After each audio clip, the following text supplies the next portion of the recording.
अगर आप चाहते हो कि आपका लाइफ चेंज हो जाए या आप कोई भी चीज़ में मास्टर कर लो, तो उसके लिए आपको हैबिट डेवलप करने पड़ेंगे। कैसे करोगे? इस किताब में लिखा गया है, जो कि आगे जाके मैं आपको बताने वाला हूँ और आपको ईज़िली समझ में आ जाएगा। और मैंने कुछ दिन पहले एक वीडियो बनाया था, टॉप 5 बुक्स फॉर 2025। 2025 में आपको कौन-कौन से 5 बुक पढ़ने चाहिए।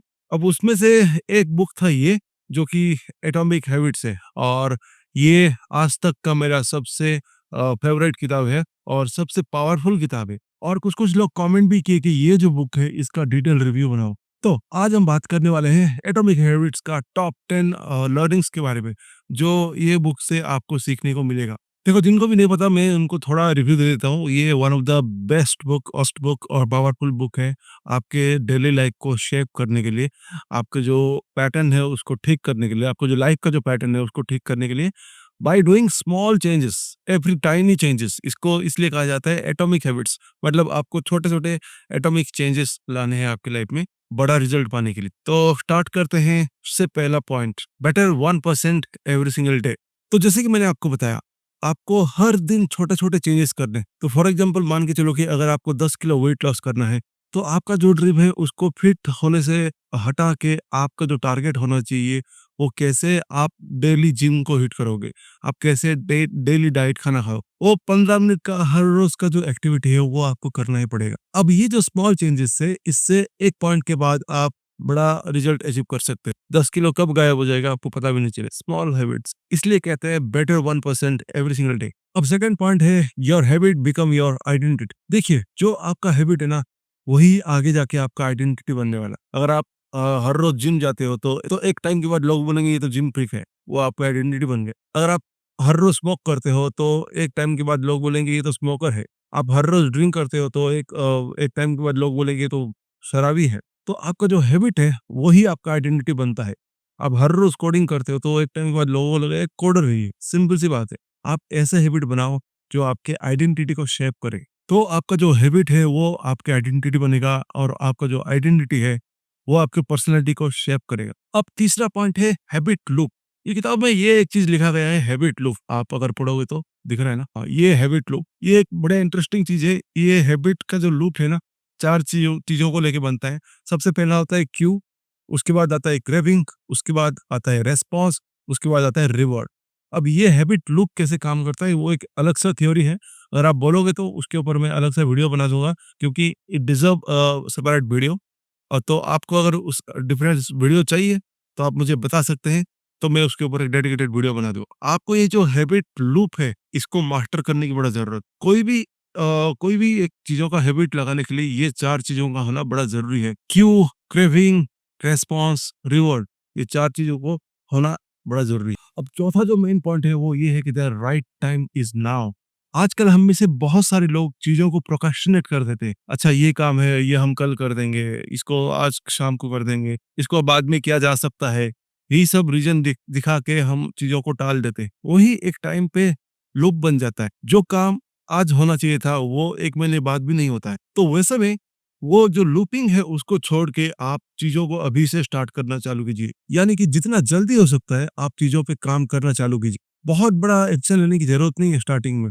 आप शुरुआत में छोटी-सी एक एक्शन से स्टार्ट कर सकते, छोटा शुरुआत कीजिए और उसको कंसिस्टेंटली करते जाइए, तो एक बड़ा रिजल्ट मिलेगा, पक्का मिलेगा। और जो फिफ्थ पॉइंट है वो ये है कि one task at a time. देखो, अगर आप मल्टीटास्कर हो तो वो तो अच्छी बात है। मेरे हिसाब से आप एक टाइम पे एक काम करना ही अच्छी बात है। आप एक काम स्टार्ट करो और उसको धीरे-धीरे, धीरे-धीरे बहुत लंबा टाइम तक कॉन्स्टेंटली करो।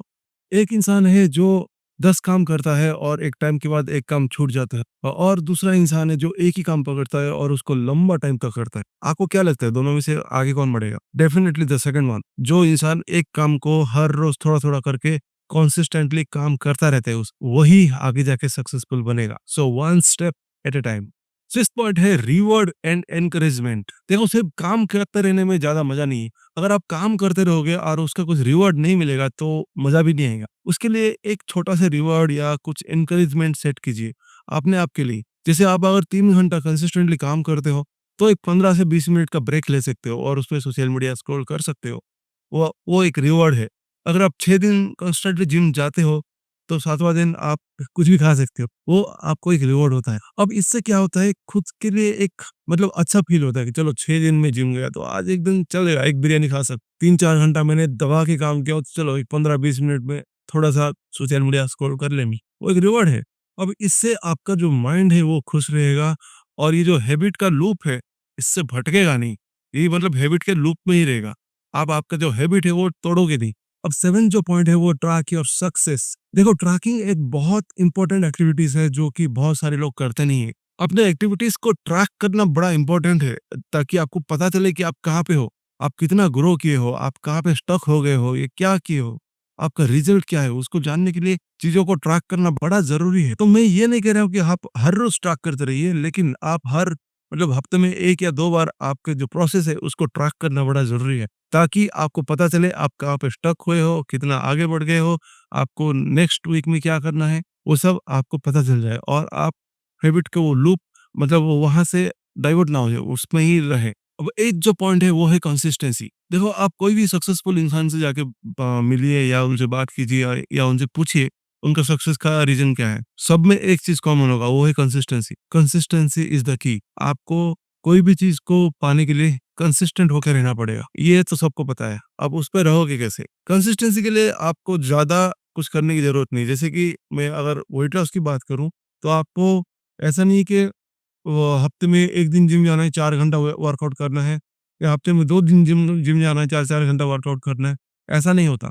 आप दिन में भले ही 15 मिनट करो, लेकिन थ्रू आउट द वीक आपको करना ही करना है। 1-2 बार काम करके उसको छोड़ देने से वो चीज़ कभी कुछ नहीं होने वाला, उसका कोई रिज़ल्ट नहीं आने वाला। कंसिस्टेंटली हर रोज़ एक मिनिमम अमाउंट ऑफ एफर्ट उसमें डालना पड़ेगा, तब जाके चीज़ें काम करेगी। इसलिए कहा जाता है consistency is the key. So be consistent. 9 point है, don't miss your task twice. वो कहते हैं ना, breaking a habit once is a mistake, twice is a new habit. देखो, छोटी मोटी प्रॉब्लम तो हर किसी के लाइफ में होता है। जब आप कोई भी काम कर रहे हो तो छोटा मोटा 19-20 का मिस्टेक या क्या कहते हैं लूप हर किसी के लाइफ में होता है। जैसे अगर आप जिम जाते हो तो जरूरी नहीं कि आप हर दिन जिम जा पाओ, कभी कभार इश्यू हो जाएगा, कभी कुछ इवेंट आ जाएगा। कोई भी हैबिट को या कोई भी आपके जो आदत है उसको 2 दिन के लिए कॉन्स्टेंटली अवॉइड मत कीजिए।